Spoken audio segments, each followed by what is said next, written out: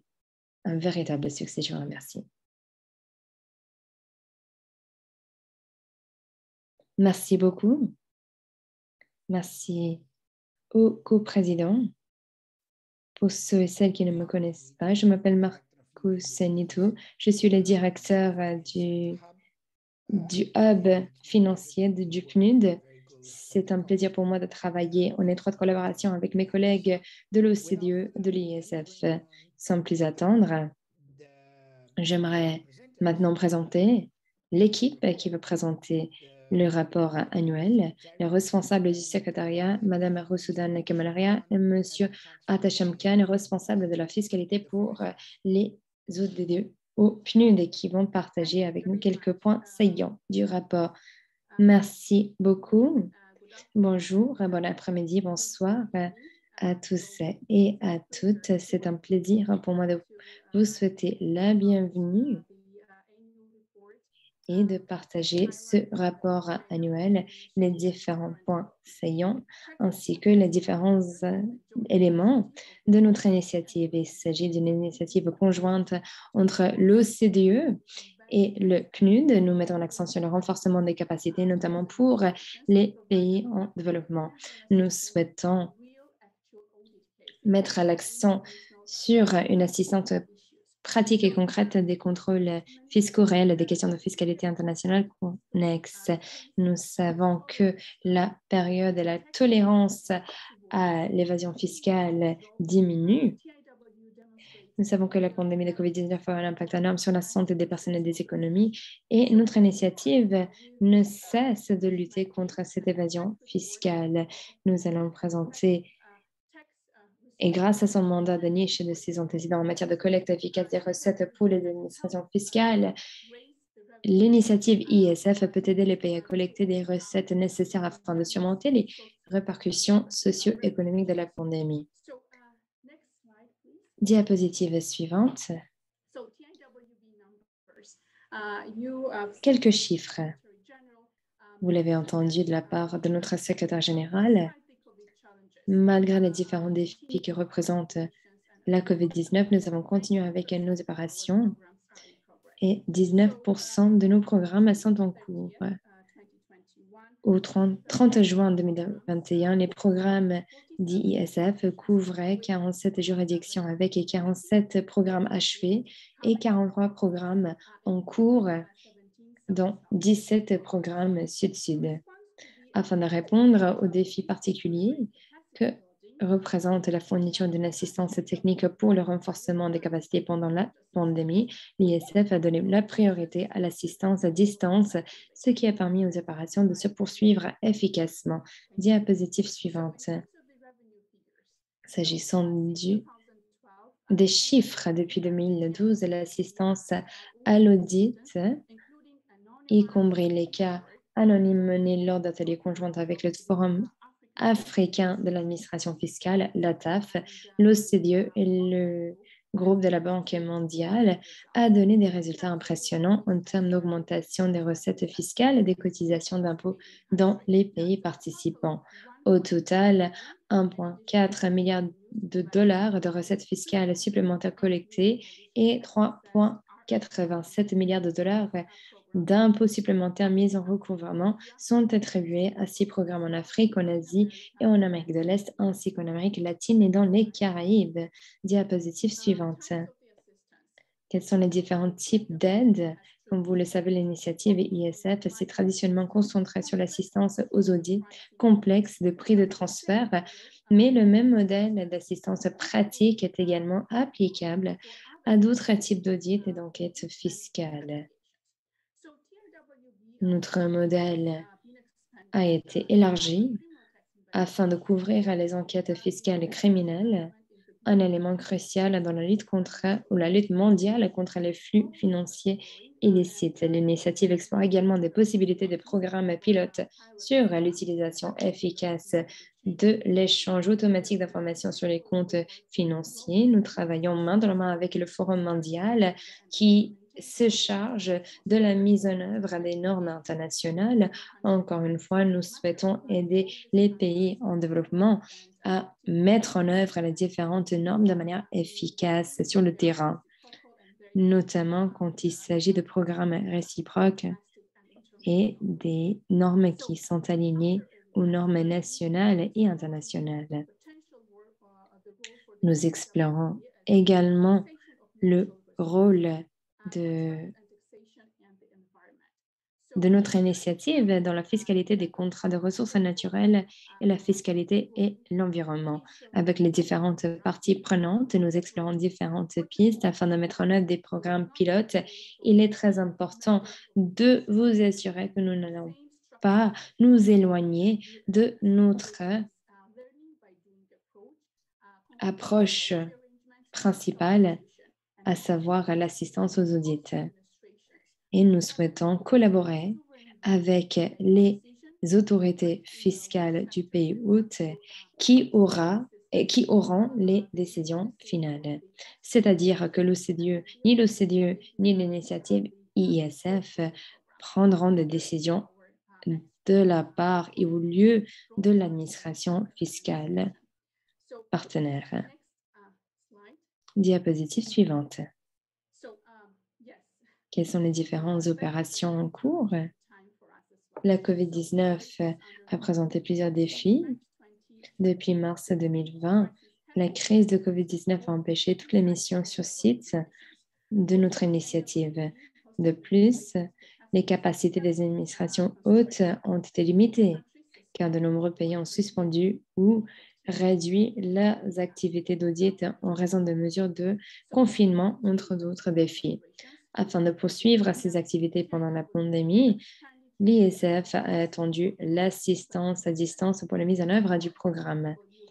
De plus, nous allons maintenir une approche flexible afin de répondre aux priorités des administrations fiscales en offrant un mélange d'assistance sur place en présentiel, j'espère ce à partir de l'année prochaine, et à distance pour la mise en œuvre de différents programmes. Cette approche mixte aidera les administrations hautes à bénéficier d'un accès plus large et plus rapide aux experts, ainsi qu'à économiser des ressources et à réduire l'empreinte carbone des experts en diminuant les déplacements. En même temps, il est important de souligner les aspects essentiels afin d'établir la confiance entre les participants au programme et assurer une communication efficace. Nous savons que l'aspect essentiel est de renforcer les capacités en matière d'audit. Nous souhaitons non seulement travailler sur place, mais également à distance. Diapositive suivante. Je vais demander à mon collègue de continuer avec la présentation. Adisham, vous avez la parole. Et je vous remercie de votre aimable attention. Merci beaucoup, Marcos. Bonjour à tous et à toutes les différents experts, les co-présidents. Je vois qu'il y a plus de 500 participants représentant les différents États membres de l'OCDE. Mes chers collègues, mes amis, bienvenue, bonjour, bon après-midi. J'aimerais vous parler de la manière dont l'OCDE, le PNUD et l'ISF ont continué à fournir une assistance lors de la pandémie. Je vais parler des différents programmes qui ont été déployés et la manière dont le secrétariat a créé des programmes robustes afin de livrer une assistance plus large pour les différents pays bénéficiaires. Il existe 4 aspects très importants. Pour commencer, nous avons nos modules de e-learning.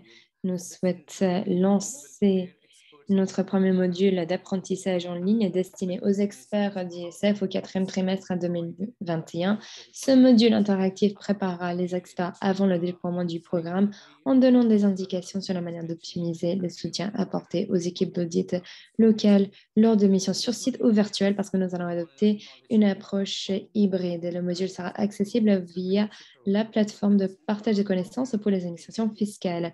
Nous avons également un programme de mentorat. Dans le cadre de ce programme, un expert mentoré sera sélectionné et déployé pour soutenir un expert principal dans le cadre de notre programme. Le mentoré participera activement au soutien des fonctionnaires d'administration haute sur des cas réels. Le mentor fournira des conseils et de la surveillance. Les programmes de mentorat peuvent être menés sur place et à distance. Et l'idée est de permettre aux mentorés de devenir plus expérimentés dans la formation d'autres fonctionnaires au sein de la propre administration fiscale. Nous avons également un système de suivi et d'évaluation. Nous avons développé une théorie de changement pour des programmes afin d'articuler clairement les objectifs de chaque programme et d'identifier les apports pour contribuer à son succès. Nous regardons le renforcement des capacités et ce nouveau cadre représente les différents objectifs de chaque programme, encore une fois en identifiant les apports qui contribuent à son succès. Cela nous permettra de mettre l'accent sur des évaluations qualitatives et quantitatives de nos programmes afin de déterminer quel est l'impact de chaque programme. Nous souhaitons harmoniser les différents indicateurs afin d'évaluer le succès de l'assistance fournie. Diapositive suivante.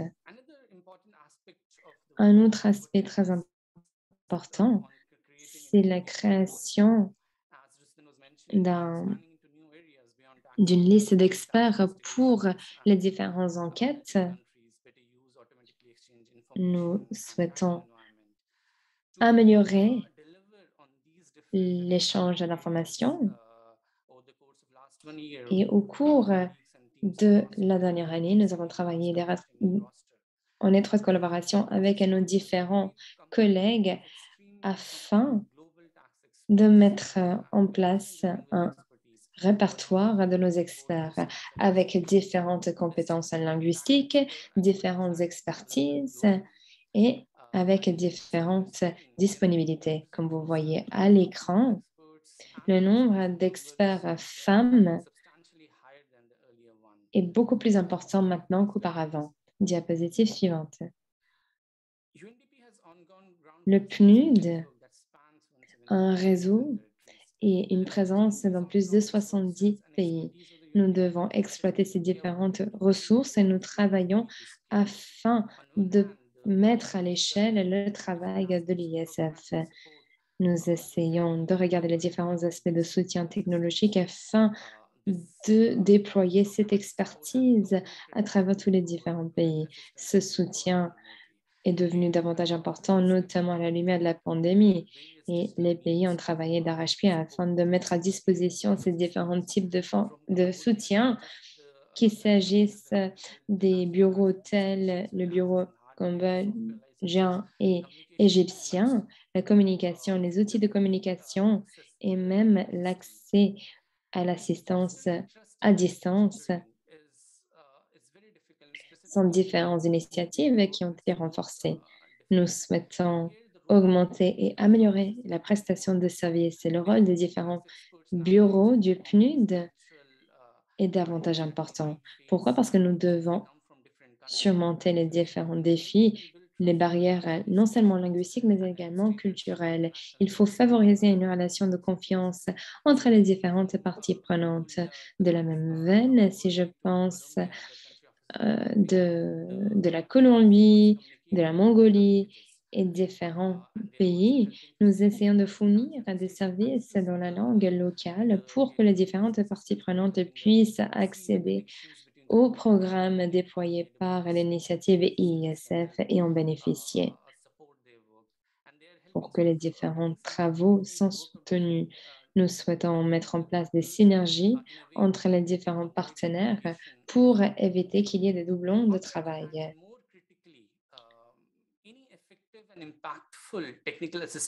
L'assistance technique efficace et importante sont institutionnalisées au sein des structures nationales. Ce processus est chronophage. La présence des bureaux pays est très importante parce que l'initiative ISF et les programmes ISF ne durent que 2 ans. Nous travaillons afin d'institutionnaliser les différents gains et les avantages de nos programmes pour soutenir les ODD. Le PNUD a un portefeuille de différents programmes et projets, y compris le financement des ODD, les différents cadres de financement qui sont en place. Et maintenant, les bureaux de pays soutiennent les différents gouvernements dans la mise en œuvre des différents programmes pour combler l'écart entre les dépenses et les revenus pour qu'il y ait un retour sur investissement. Marco l'a dit, la fiscalité, ça n'est pas nouveau, c'est important pour la mobilisation des ressources, mais également c'est essentiel pour connecter les contribuables avec l'État et également pour le système de gouvernance de manière générale. Donc, il faut s'assurer que le contrat social soit respecté, que les gens perçoivent les changements systémiques lorsqu'ils sont mis en place. Il faut que la collecte des recettes soit équitable. Il faut que les pays voient les changements qui sont développés dans le cadre des programmes de l'ISF, puisqu'ils offrent un cadre au travail de l'ISF. Cela sera très bénéfique à la présence des bureaux pays du PNUD qui va offrir un soutien à l'ISF. Et par ailleurs, cela fera un lien également avec les travaux liés à l'ODD, notamment pour ce qui est du fait de ne laisser personne pour compte et l'équité. Et l'équité homme-femme. Nous sommes présents à Pretoria dans différents pays. Le but est de travailler de concert pour s'assurer que les administrations fiscales travaillent de concert avec les ISF pour lier leur travail avec les ODD. Voilà les différentes étapes à venir pour cette initiative.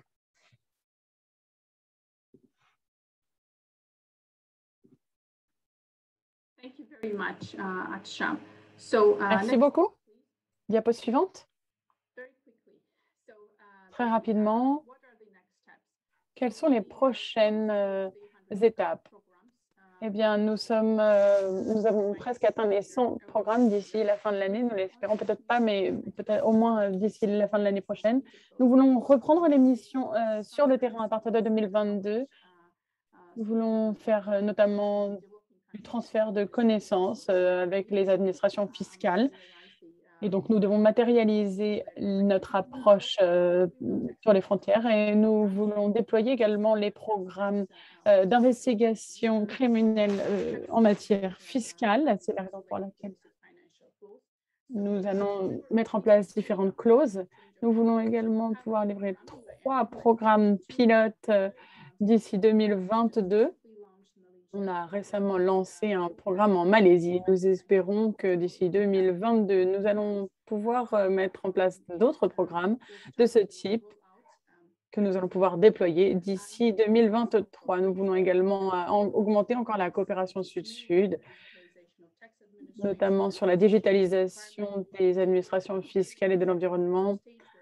Nous sommes encore aux prémices. Nous devons mettre en place une initiative plus robuste, comme on l'a déjà dit, et de ne pas dévier du mandat principal.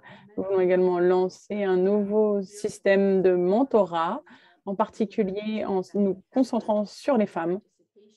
qui doivent participer. Et nous voulons fournir plus d'assistance technique aux pays en développement dans le cadre du pilier 2 et des nouvelles règles pour explorer le potentiel entier de cette initiative pour aider les pays en développement dans la mise en œuvre des 2 piliers. Donc, je m'arrêterai ici. Merci à toutes et à tous de votre participation et merci de votre attention. Je donne la parole à Marcos. Merci beaucoup. Merci infiniment, Rojdan et Natacha. Je crois qu'on voit tous et toutes les progrès incroyables que nous avons faits ces 12 derniers mois malgré les défis qui ont été présentés à cause de la COVID-19. Mais ce qu'il est important maintenant, c'est d'entendre les gouvernements, les bénéfices, qu'ils nous parlent des bénéfices de cette initiative. À ce titre, je souhaiterais vous présenter un très bon ami à moi et l'un des plus grands cerveaux derrière la division des relations mondiales, Ben Dixon, donc chef de la division des relations mondiales et du développement à l'OCDE, qui sera le modérateur pour cette table ronde avec les différents représentants des gouvernements. Ben va nous aider pour mener à bien cette discussion. Merci beaucoup, Marcos. Je suis ravie que vous soyez parmi nous. Bonjour, bonsoir, bonjour à toutes et à tous. Comme Marcos l'a dit, j'ai le privilège et l'honneur de faire la modération pour cette prochaine session, donc une discussion, une table ronde avec 5, et non 4, 5 représentants de gouvernement.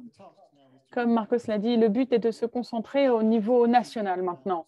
On va parler au cours de cette session des impacts que l'ISF a et redonner un peu de contexte en matière de mobilisation des ressources et les défis auxquels sont confrontés les pays. Je voudrais vous faire un petit rappel. L'interprétation est disponible puisqu'il y aura différents intervenants qui s'exprimeront dans différentes langues. J'aimerais également vous rappeler que vous pouvez utiliser la fonction questions et réponses afin de poser des questions aux différents intervenants. S'il nous reste un petit peu de temps, nous donnerons la parole aux panélistes pour qu'ils répondent à vos questions. Et comme Atachan l'a dit, nous avons plus de 500 participants à cet appel et je suis convaincue qu'il n'y aura pas de soucis pour trouver des questions intéressantes. Donc, je vais présenter les différents orateurs et je vais leur poser à tous une question à laquelle ils vont répondre. Tout d'abord, Alejandro Zelaya, ministre des Finances du Salvador. Nous avons également M. Ahmed Kouchouk, plutôt ministre adjoint des Finances pour la politique fiscale et la réforme institutionnelle en Égypte. Et Catherine Gunzane, ministre adjointe des Finances de Géorgie. Et nous avons également un représentant de l'ATAF. Et enfin, donc, Monsieur Toulani Songwe, directeur mobilisation des ressources, Forum africain de l'administration fiscale, ATAF. Et merci déjà d'être parmi nous. Merci pour votre présence. Merci de discuter de ce problème, de ces défis. Tout d'abord, j'aimerais m'adresser à vous, Alejandro Zelaya. J'ai une question pour vous. Est-ce que vous pourriez nous parler des défis en matière de fiscalité internationale au Salvador et comment, à votre avis, l'ISF peut-elle aider en la matière? Et j'ai une autre question par ailleurs. Est-ce que vous pourriez nous parler des priorités, à votre sens, pour votre région pour essayer de contrer ces flux financiers illicites? Bienvenue à vous. Vous avez la parole pour 2 ou 3 minutes. Merci beaucoup. Muy buenos días, muy buenas tardes. Bonjour à toutes et à tous. Le Salvador, nous avons mis en place, grâce à l'initiative du président Nayib Bukele, un processus de réingénierie pour aborder la question de fiscalité internationale. Auparavant, les mesures prises étaient plutôt timides, pratiquement inexistantes, ce qui permettait à un secteur et qui permettait l'érosion de la base d'imposition nationale. Et donc maintenant, le pays est plus agressif avec une juridiction plus avantageuse fiscalement, entraînant une réduction des recettes fiscales pour les caisses de l'État salvadorien. L'ISF peut nous aider afin de contrer ces flux financiers illicites grâce à l'ISF. Ça nous a beaucoup aidé, notamment en matière de formation, puisque nous avons réussi à former beaucoup de nos personnels. Donc, nous avons fait une formation élargie sur la fiscalité internationale et ça nous a aidé également à réduire les différents types d'activités illicites. Donc, on arrive maintenant plus à définir, à identifier qui sont les bénéficiaires finaux de ce type d'activité. Cela nous a également aidé à renforcer considérablement, grâce à la formation que nous avons dispensée, que l'ISF a dispensée plutôt. Alors, nous avons encore beaucoup de choses à faire, beaucoup de progrès à faire, beaucoup de sujets à aborder, notamment la numérisation de l'administration fiscale. C'est un gros sujet. Et l'un des défis principaux à l'heure actuelle est de trouver les bons outils pour s'attaquer à ces problèmes. Et à ce titre, les priorités que nous avons identifiées en Amérique latine en tant que région pour ce qui est d'éviter l'évasion fiscale, c'est que tout d'abord, les chiffres récemment publiés disant qu'à l'heure actuelle, nous perdons 6,1% de notre PIB. On parle de 25 millions de dollars que nous perdons et qui devraient faire partie de nos recettes fiscales dans la région. Et cela serait utilisé, ces montants seraient utilisés pour combler les inégalités, financer la relance économique, la relance à la COVID-19 et donc tout ce qu'on peut faire pour combler ces lacunes, notamment investir dans l'éducation de notre pays serait bénéfique. Par ailleurs, on a eu donc cette formation en face à face et grâce à cela, on a réussi à commencer à combler ces lacunes. Mais on a besoin de ressources, notamment on doit s'armer pour éviter l'évasion fiscale. Nous avons donc vraiment besoin d'utiliser l'ISF pour renforcer l'administration dans la région. On doit commencer à utiliser les différents outils de manière plus élargie, beaucoup plus élargie que c'est le cas à l'heure actuelle. Merci beaucoup. Merci beaucoup, Monsieur le ministre. Je crois que vous avez souligné deux points très importants. Tout d'abord, l'ISF, il ne s'agit pas uniquement de récupérer de l'argent. Non, il s'agit également de renforcement des capacités. Donc, merci beaucoup de l'avoir mentionné.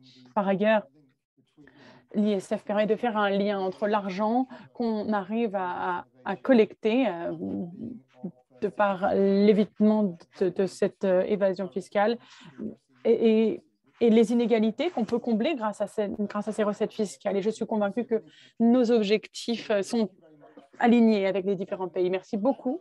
Maintenant, je vais donner la parole à Ahmed Kouchouk, ministre adjoint des Finances en Égypte. Ahmed, je suis ravie que vous soyez à nouveau avec nous. Vous travaillez avec l'ISF depuis quelques années maintenant. Donc, peut-être souhaiteriez-vous nous parler de l'impact que vous voyez grâce à cette collaboration. Est-ce que vous pourriez nous parler du partenariat entre l'OCDE et l'Égypte? Comment ça fonctionne sur le terrain? Je suis ravie de vous voir. Vous avez la parole. Tout d'abord, merci beaucoup de nous avoir invités. Je suis ravie de rencontrer de nombreux collègues aujourd'hui et de faire partie de ce dialogue très enrichissant. Je voudrais remercier et féliciter l'OCDE pour cette initiative. C'est un vrai succès de coopération multilatérale.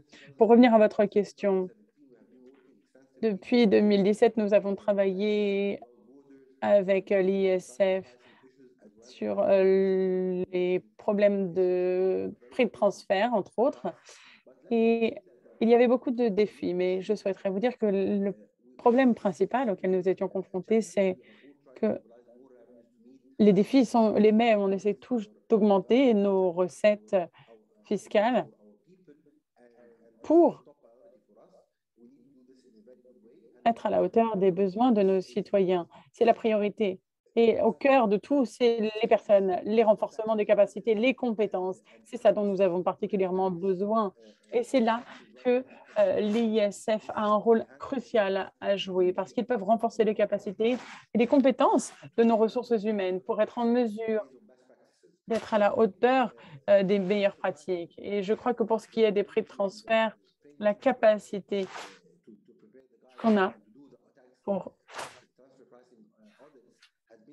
travailler sur des audits, ça a été vraiment amélioré puisque nous avons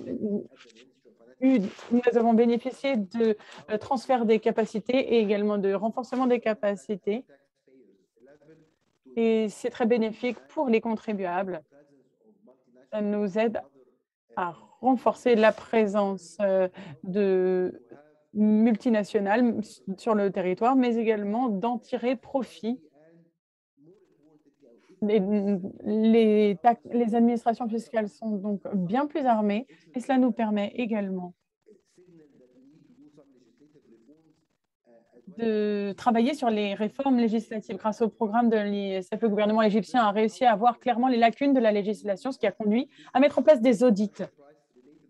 Et nous avons mis en place des ajustements à hauteur de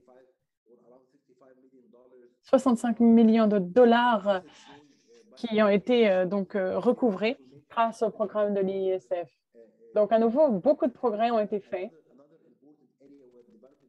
Par ailleurs, les pays en développement et émergents ont besoin de renforcement des capacités dans d'autres domaines afin d'être en mesure de tirer parti pleinement de ce soutien, notamment en matière d'information. Nous avons besoin d'un échange d'informations et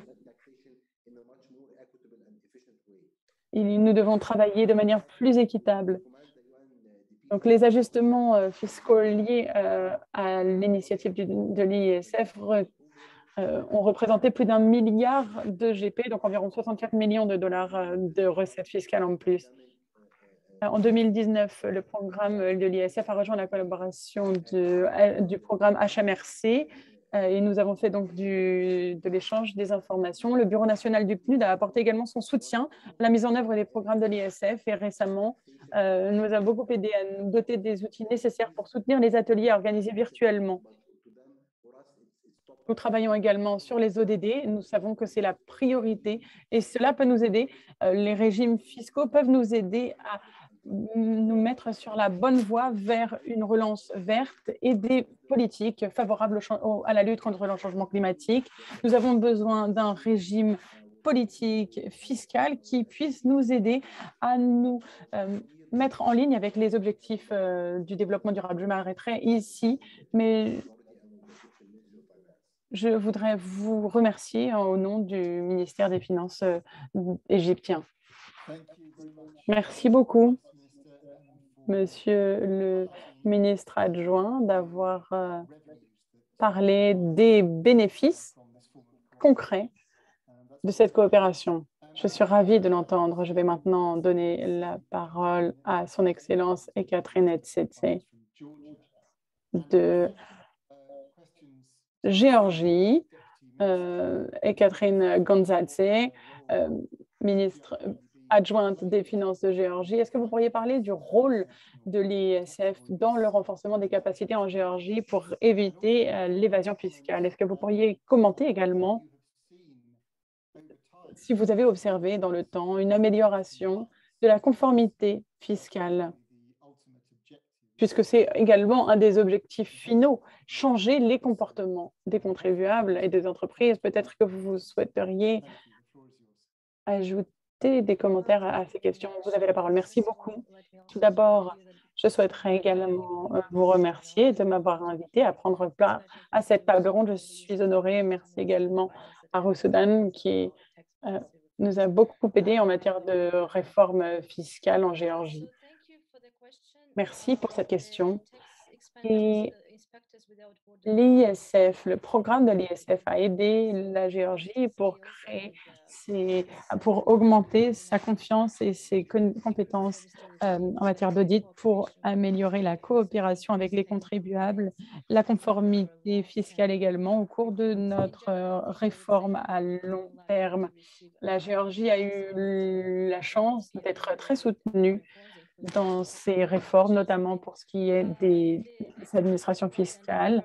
Les experts déployés dans le programme géorgien confirment que le programme qui a aidé la Géorgie pour les auditeurs à améliorer la capacité de faire des audits de haut niveau avec une pratique très concrète, une approche très concrète, nous a amélioré notre confiance et nos compétences très concrètes sur les prix de transfert. La Géorgie a également commencé à travailler avec l'ISF en 2016. Le programme a commencé et les experts ont travaillé avec les auditeurs locaux.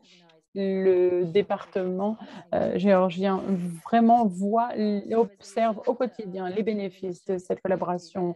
Par conséquent, la Géorgie a créé une unité liée au prix de transfert avec 10 personnes qui travaillent au quotidien, qui sont dévouées aux audits de prix de transfert.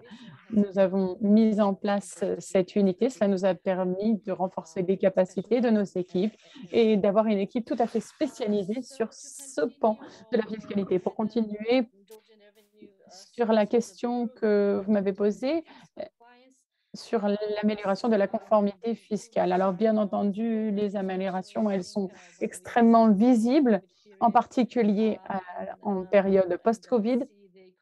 Nous le voyons, la relance économique et les performances fiscales post-Covid, même encore, puisqu'on est encore en pleine période de Covid, peuvent être améliorées puisqu'on le voit. On peut continuer à améliorer la conformité. C'est une question complexe, bien entendu, qui revêt différentes dimensions. Mais pour nous, les contribuables sont de plus en plus attentifs à la clarté et l'importance des informations dans leurs déclarations fiscales. Notamment, il y a eu un rapport publié sur les prix de transfert. Et les contribuables comprennent mieux les enjeux liés au prix de transfert. Donc, ils évitent les frais liés à la redevance, les frais à la gestion et les comportements liés aux transactions transfrontalières ont également été améliorés. Les efforts en matière de transparence fiscale et les BEPS ont été également visibles dans le pays. J'aimerais remercier l'ISF pour son soutien. Merci pour son programme de soutien, notamment en matière de réforme en Géorgie, et j'espère que nous allons continuer à coopérer à l'avenir. Merci beaucoup, merci.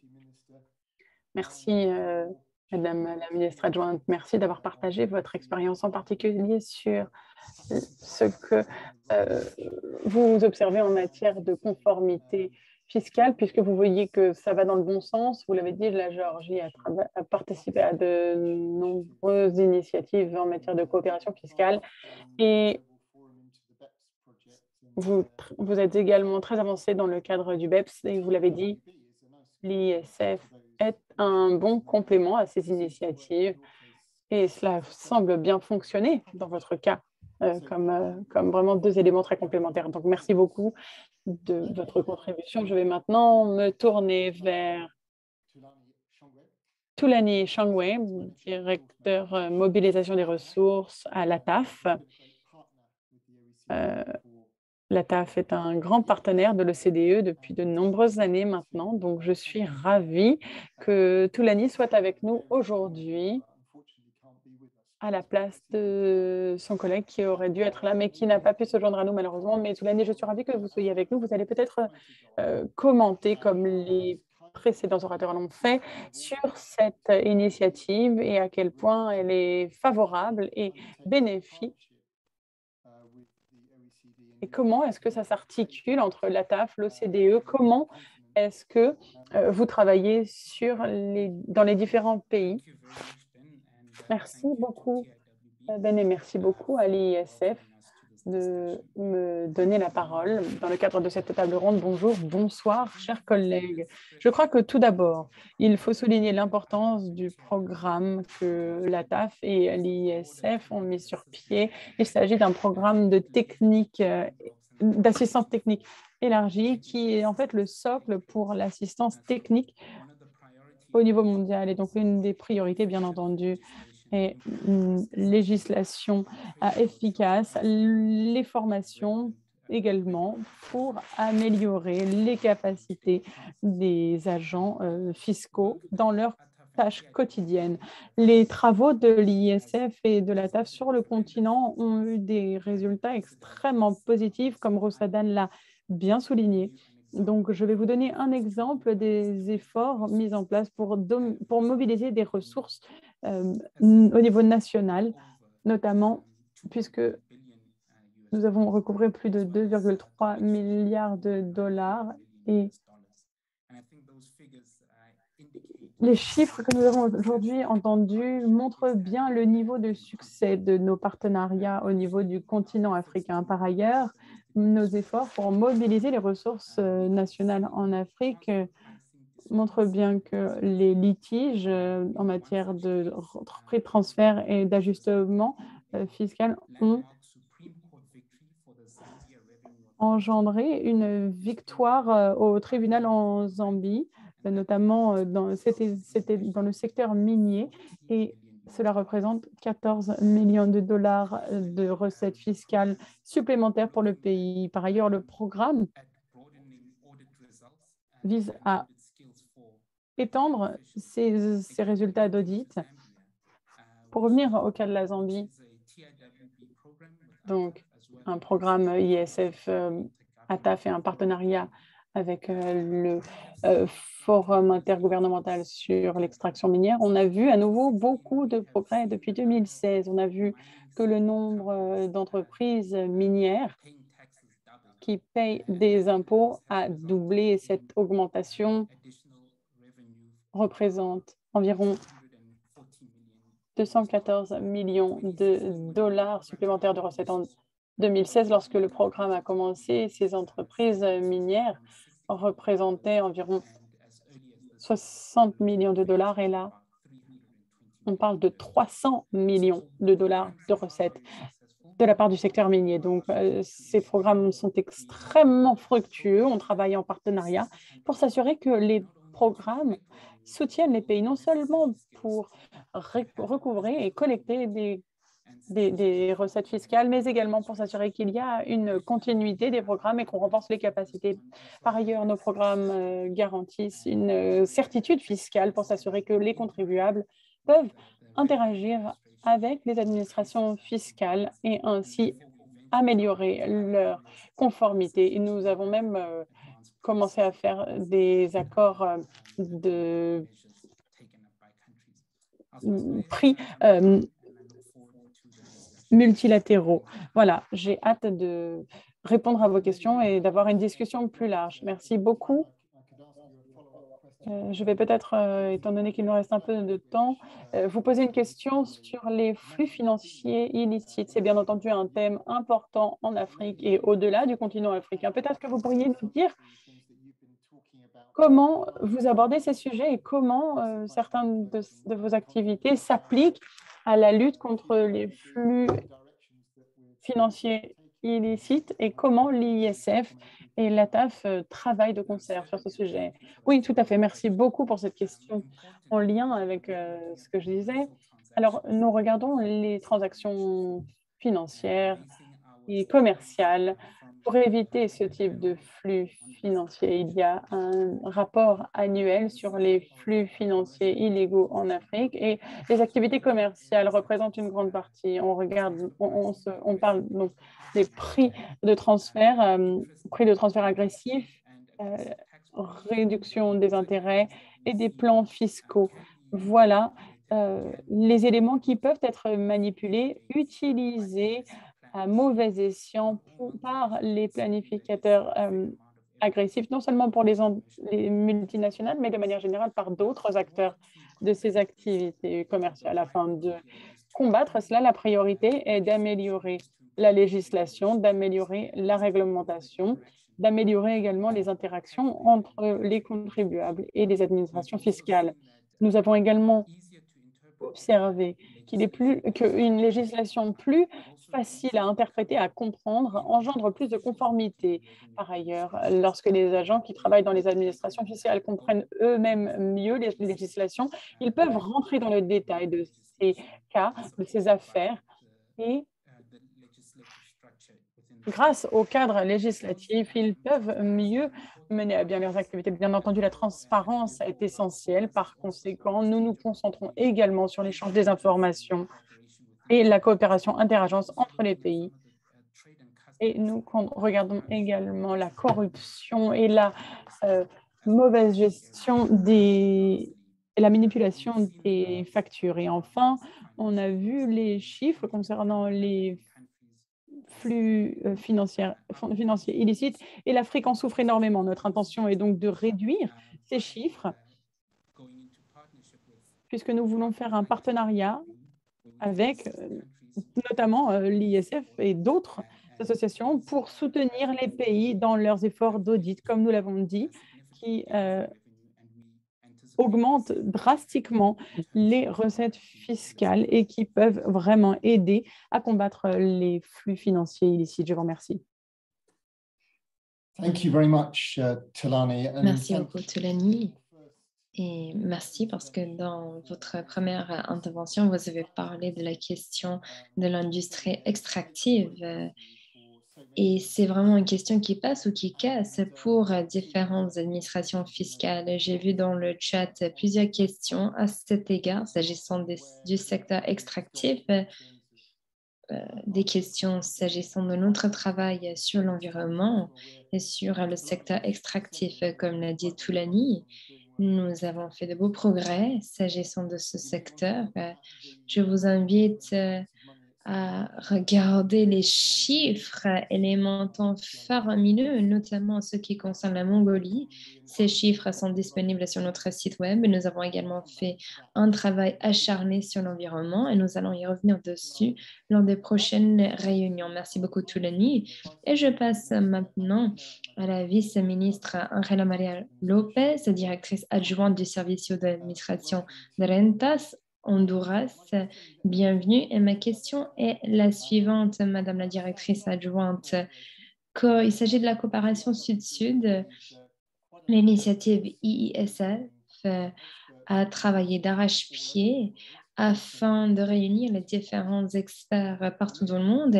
Et moi, j'aimerais vous entendre sur la question suivante. Comment la coopération Sud-Sud peut-elle aider à lutter contre l'évasion et la fraude fiscale? Et quels résultats attendez-vous du soutien de notre initiative en matière d'enquête fiscale criminelle? Quelles sont vos réflexions là-dessus? Vous avez la parole. Merci beaucoup. Bonjour à tous et à toutes. Merci aux organisateurs tout d'abord et merci aux participants et merci aux autres membres du panel. C'est un honneur pour moi de pouvoir m'adresser à vous aujourd'hui et de pouvoir prendre la parole lors de ce webinaire afin de partager notre expérience. Nous sommes une administration fiscale assez jeune, nous n'avons pas beaucoup d'expérience. Je le dis parce que cela ne fait que 5 ans que nous existons. Et c'est la raison pour laquelle j'avais souhaité partager nos différentes priorités, quelles sont les plus grandes expériences et les avantages dont on bénéficie grâce à cette coopération Sud-Sud. Nous croyons que ce type d'activités sont toujours accompagnées par des administrations beaucoup plus matures et des organisations internationales ayant une plus grande expérience dans le domaine d'évasion et de la fraude fiscale. Et cela est très important parce que cela nous aide à améliorer la capacité des collaborateurs pour la détection précoce et la lutte en temps utile contre ces activités illicites.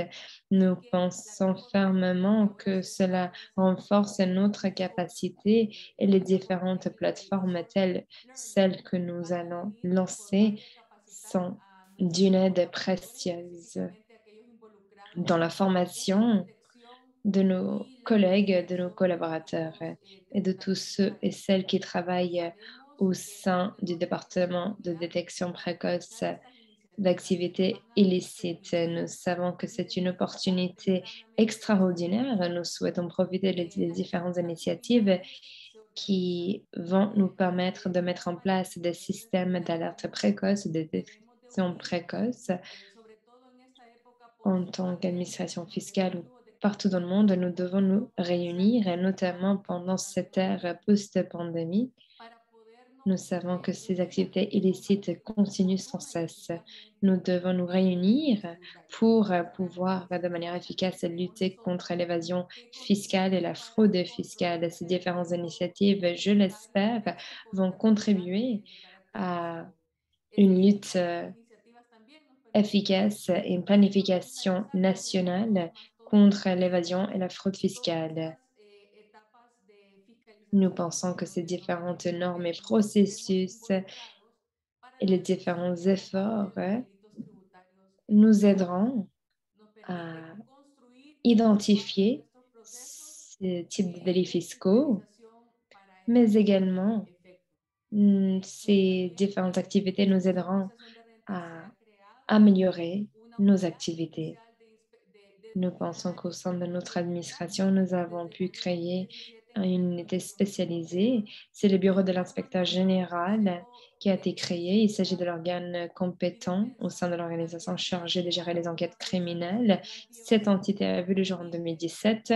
Nous avons également un groupe de travail national contre la fraude fiscale et l'évasion fiscale. Nous travaillons de manière coordonnée avec les différents ministères publics pour identifier ce type d'activité illicite. Et nous travaillons avec les services de renseignement de notre République. Cela est important dans la lutte contre l'évasion fiscale.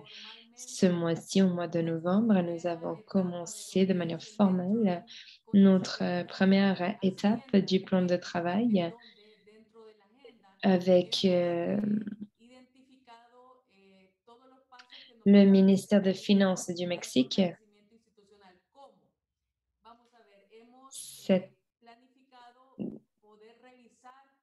Cette initiative nous aidera à revoir notre cadre juridique.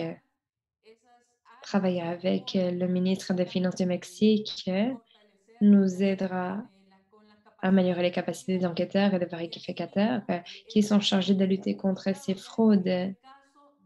Nous allons bénéficier d'une formation et nous avons commencé par une analyse. C'est une partie très importante de ces échanges entre des administrations beaucoup plus matures que la nôtre.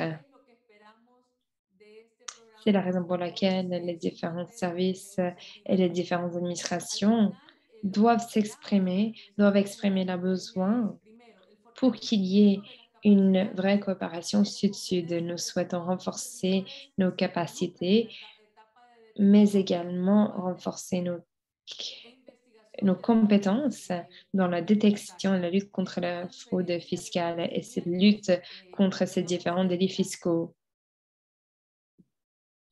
pour que nous puissions également partager ces connaissances avec nos collaborateurs et nos collègues, tel le secrétaire des Finances du Mexique. Et nous croyons que cette collaboration avec le ministère des Finances du Mexique nous sera d'une aide précieuse pour que nous puissions peaufiner nos propres analyses. Comme j'ai déjà évoqué, nous allons travailler avec ce secrétariat mexicain pour améliorer la détection précoce de la fraude grâce à la gestion des risques.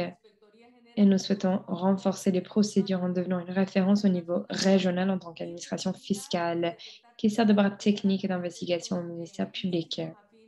Nous souhaitons identifier ou nous souhaitons détecter précocement les flux illicites pour pouvoir lutter contre ce type de crimes, de délits. À tout compte fait, nous souhaitons atteindre les différents objectifs. Nous souhaitons renforcer nos processus. À tout compte fait, nous souhaitons renforcer nos institutions qui sont assez jeunes. Et j'espère que grâce à mon intervention, vous avez pu comprendre les différents avantages et les fruits de notre collaboration avec les différentes parties prenantes, ainsi que nos espoirs pour l'avenir. Nous allons commencer par un échange d'expériences pour identifier les pistes d'amélioration, et ce, avec le secrétariat du ministère des Finances du Mexique. Je vous remercie. Merci beaucoup, Madame la ministre adjointe. Merci d'avoir énuméré les différents défis auxquels vous êtes confrontés, notamment dans les enquêtes fiscales et criminelles. Je crois que c'est un enjeu qui représente un défi primordial et nous sommes ravis de pouvoir vous aider là-dessus. C'était très intéressant de vous entendre sur votre collaboration avec le Mexique. Bien entendu, vous avez des similitudes avec le Mexique s'agissant des aspects culturels. Vous parlez la même langue également. Merci beaucoup de votre intervention. Et cela nous mène à la fin de notre première ronde de questions. Je vois qu'il y a plusieurs questions et commentaires dans le chat. Malheureusement, nous n'allons pas pouvoir répondre à toutes les questions, mais je vais regarder. Et il y a une question sur la relation entre cette solution de deux piliers et l'initiative ISF. Est-ce que les pays peuvent bénéficier de l'initiative ISF, ceux qui sont en dehors de la solution de deux piliers? Oui, tout pays en développement peut faire une demande auprès de l'OCDE pour ces programmes ISF. Et quand est-ce qu'il y aura une interface entre la solution de deux piliers et l'initiative ISF, nous examinons les différentes questions liées à l'audit en aval, notamment des questions découlant du pilier 1. Je vais regarder les différentes questions pour les membres du panel et par la suite, je vais vous demander de répondre aux différentes questions si vous le souhaitez. Pour commencer, si on pense aux défis liés à la conversion entre les taxes et les analyses. Une autre question s'agissant du secteur privé. Quelle était la réaction du secteur privé suite aux réformes? Est-ce que le secteur privé est en faveur des différentes réformes? J'imagine que la réponse est différente selon les différents pays. Et ensuite, la numérisation. La numérisation de l'administration fiscale a-t-elle entraîné une baisse significative de la corruption? Peut-être on peut commencer par Alejandro. Est-ce que vous souhaitez répondre à une ou plusieurs des questions? Et par la suite, je vais accorder 1 minute à chacun et chacune des intervenants. Alejandro, c'est à vous. Le cas échéant, si Monsieur le ministre n'est pas disponible, on peut peut-être... je sais que vous avez d'autres. Oui? Non, c'est un grand plaisir. Pardon, j'aimerais bien répondre à la question, si vous me permettez. Je pensais que le secrétariat allait prendre la parole. Donc, j'avais souhaité attendre. Je m'excuse. Ma connexion n'est pas très bonne. Alors, je n'ai pas compris la question. Quelle était la question que vous m'avez posée?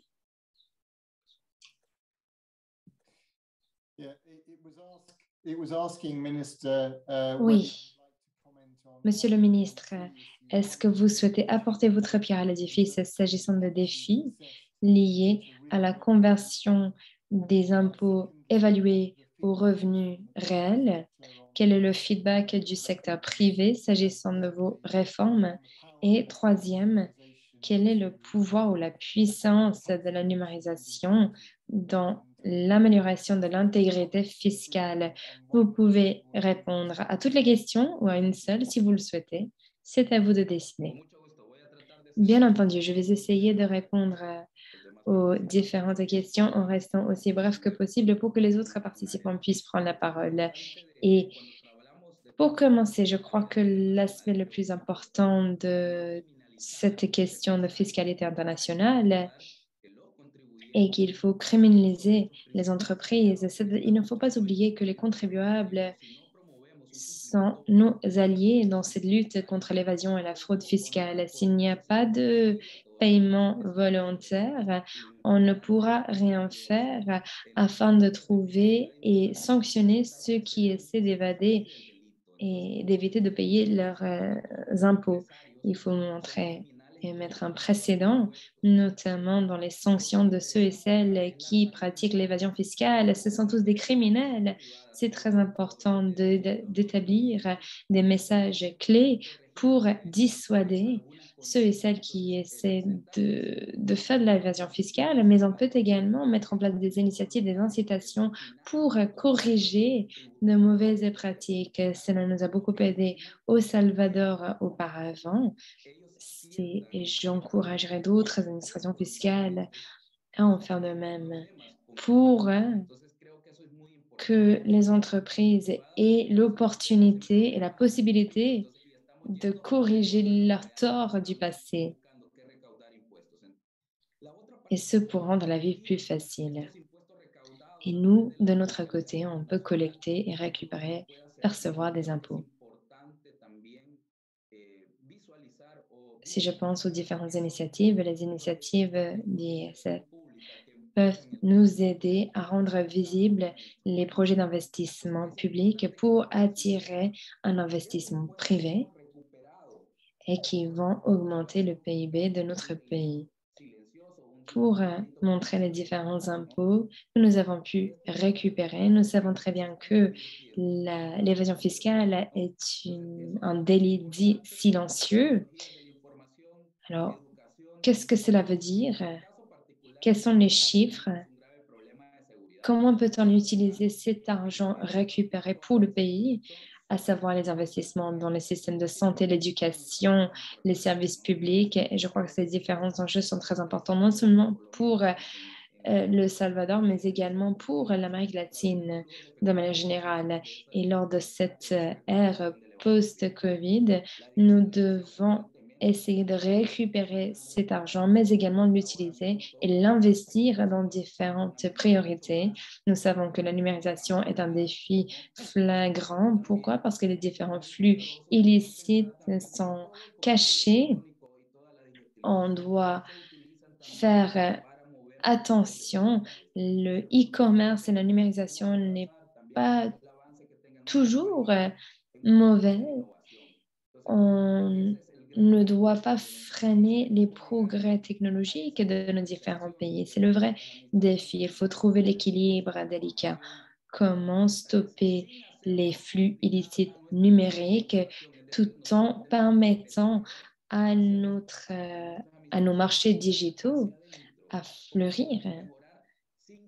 Il faut que cette initiative commence au sein de nos gouvernements. Comment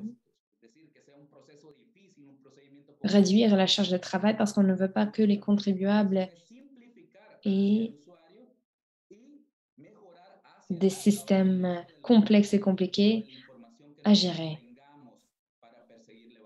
On doit utiliser les informations à notre disposition pour retrouver ceux et celles qui évitent de payer leurs impôts. C'est un défi partagé par les différents pays. Au Salvador, c'est notre mission et nous allons continuer sur cette bonne voie avec l'aide de l'OCDE et l'initiative ISF. Je vous remercie. Merci beaucoup. Merci beaucoup de cette réponse très équilibrée. Madame ou Monsieur le ministre, je vous cède la parole. Je sais que vous êtes un peu pressé. Merci beaucoup de m'avoir cédé la parole. Je vais rester bref dans mes propos afin de permettre aux autres de répondre également à la question. Je crois que des politiques et un règlement fort et robuste en place est très important. Il faut peaufiner les différentes politiques et cadres. C'est essentiel afin de lutter contre l'évasion fiscale, car cela non seulement stabilise le marché, mais également attire les bons investisseurs et un investissement étranger. Nous devons combler l'écart entre la réalité et les politiques et les objectifs des politiques et ce que l'on trouve dans les différentes lois et législations. Vous avez également parlé de la digitalisation, la numérisation, c'est très important. Il faut stipuler que pour la plupart des pays, cette question est très importante. Il ne s'agit pas uniquement de la bonne infrastructure ou des réformes importantes qui permettent aux paiements digitaux. Il ne s'agit pas de tout numériser, mais il faut penser aux contribuables et à leur capacité d'utiliser des données du big data et d'utiliser cette richesse de données que la plupart des pays ont à leur disposition. Comment rendre les services et les processus davantage efficaces? Quelle est l'intégration? Quel est l'accès aux informations aux différents niveaux au sein d'un pays? Et grâce à ces systèmes informatiques, quel est le niveau d'échange et de renseignement d'informations entre les pays? Ce sont des outils qui sont à notre disposition, mais il faut également penser à la capacité des collaborateurs d'utiliser ces différents outils et systèmes. C'est mon message clé. C'est bien d'avoir des outils et des progrès digitaux, mais il faut former non seulement les contribuables, mais également les collaborateurs pour qu'ils puissent utiliser les différents outils digitaux et pour qu'ils puissent bénéficier du renforcement des capacités et de la formation mise à leur disposition grâce aux initiatives et au programme de l'initiative ISF. Je vous remercie.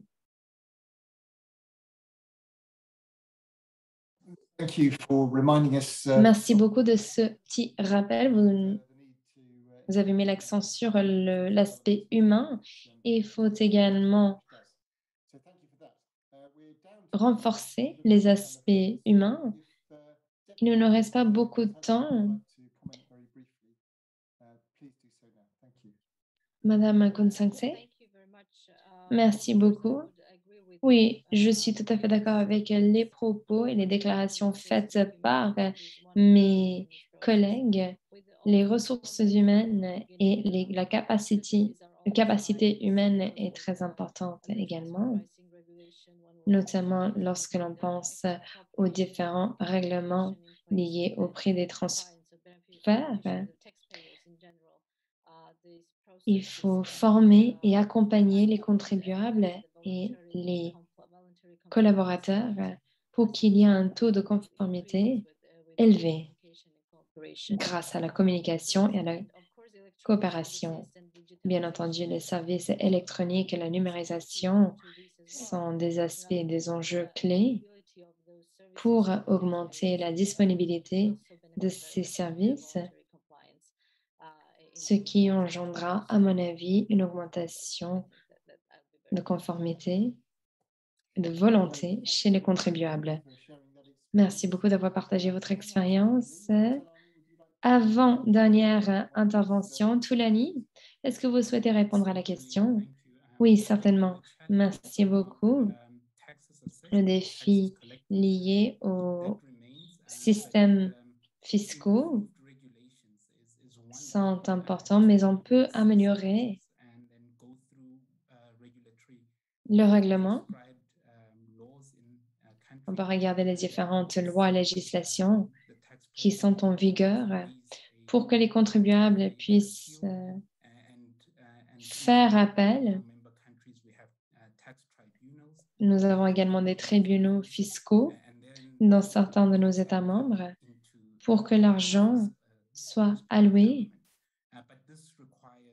à la trésorerie nationale. Mais nous avons besoin d'assistance technique pour que ces cadres juridiques et réglementaires soient fonctionnels et efficaces.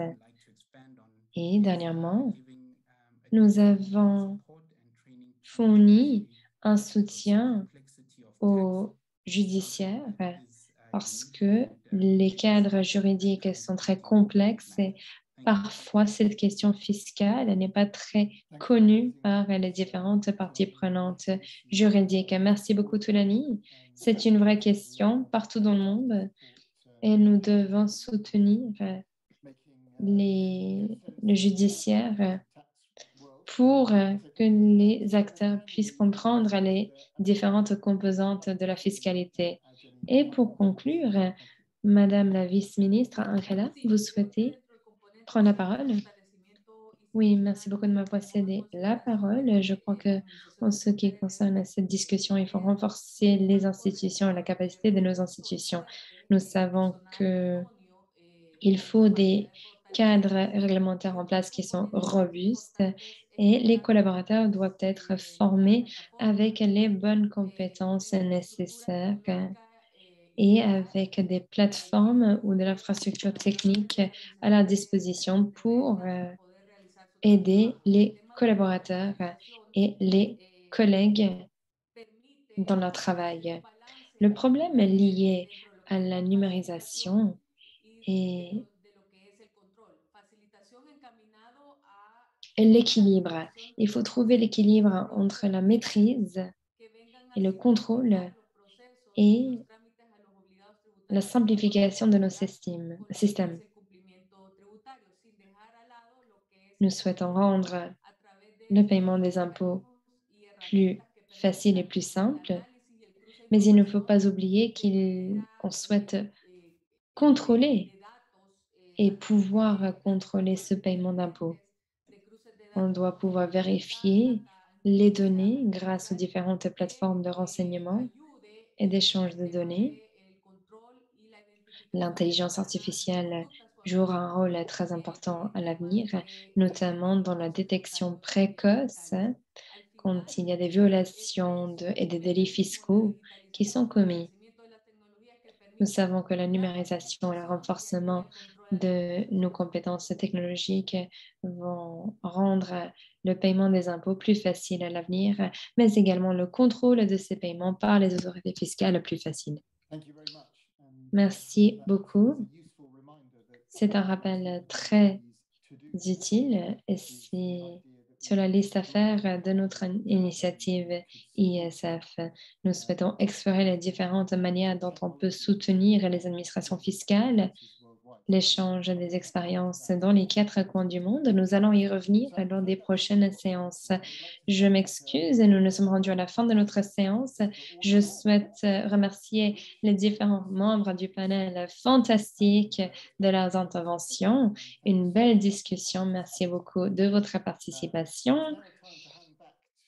Il est temps de rendre la parole à Marcus. Marcus, c'est à vous pour la conclusion. Merci beaucoup, Ben. Merci à tous les membres de notre panel. Une belle discussion, une discussion très fructueuse. Le monde fiscal ne cesse de changer.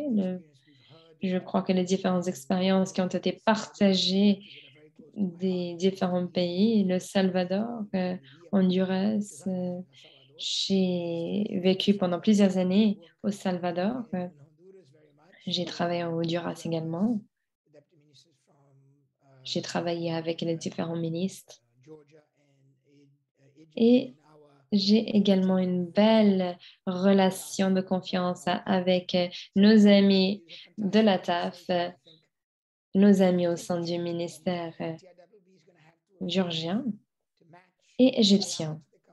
Nous devons nous adapter aux différentes évolutions. Nous allons continuer à soutenir vous-même et vos gouvernements pour que vous ayez les outils pour atteindre vos différents engagements en matière des ODD, du climat.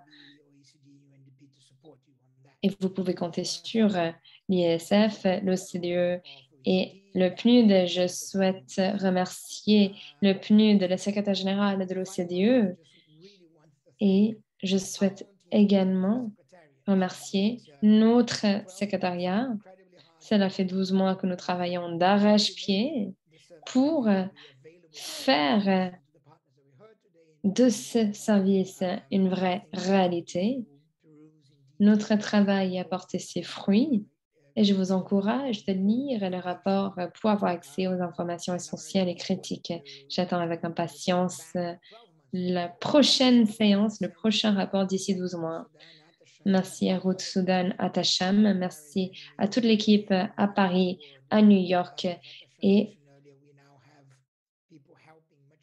partout dans le monde. Comme l'a dit Atasham, nous travaillons en étroite collaboration avec le secrétariat, avec les bureaux régionaux du PNUD.